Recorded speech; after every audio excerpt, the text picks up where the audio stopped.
Hello, my name is A.H. Osmo, and today I'm just talking about one of my favorite books called When Breath Becomes Air by Paul Kalanithi.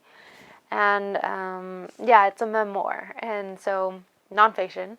In order to give you an idea about what it's about, I'm just going to read the inside, like 3 sentences of the inside flap. So, swallow first. Okay, here we go. At the age of 36, on the verge of completing a decade's worth of training as a neurosurgeon, Paul Kalanithi was diagnosed with stage 4 lung cancer. One day he was a doctor treating the dying, and the next day he was a patient struggling to live. And just like that, the future he and his wife had imagined evaporated. So as you can imagine, this is a very sad, a very emotional story about a neurosurgeon neuroscientist who was in his residency and was diagnosed with terminal cancer. So why do I like this book?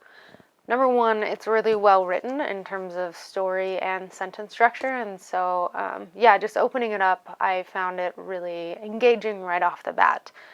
I don't typically pick up a book that is about terminal illnesses, whether fiction or nonfiction. It's just not really what I prefer to read. I actually had to read this for a class, and I ended up loving it. It's now one of my favorite books. So, I think why is that it's full of grief and also some glimmers that make you think, oh man, this is really what is beautiful and wonderful about life. And so I think this maybe juxtaposition of life and death and hope and grief and is in this book. It's very beautiful. It's very real. And I think one moment that I remember stuck out to me, it's a discussion between, and this is like, anyway, there's a discussion that he's having between him and his wife about, he is terminally ill, so they have the question of, they've always wanted kids, and so do they try having a child with the hope that he'll get better or with the knowledge that he probably won't. And I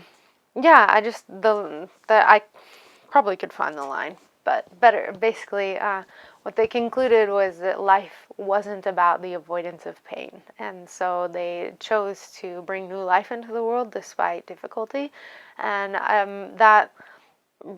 Reading the like intellectual and emotional challenge that they were engaging with, and then reading their conclusion really touched me both to my heart and to my mind. Also opens a conversation about life and death that I think in Western cultures we don't typically want to wrestle with. If you want a read that will pull on your heartstrings, pull on your brain strings,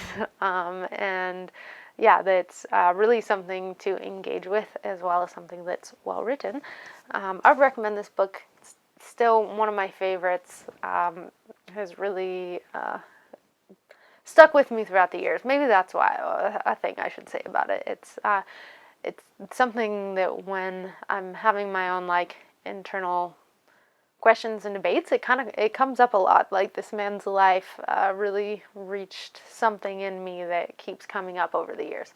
So just want to put that out there on the book list. One of my favorite books, When Breath Becomes Air.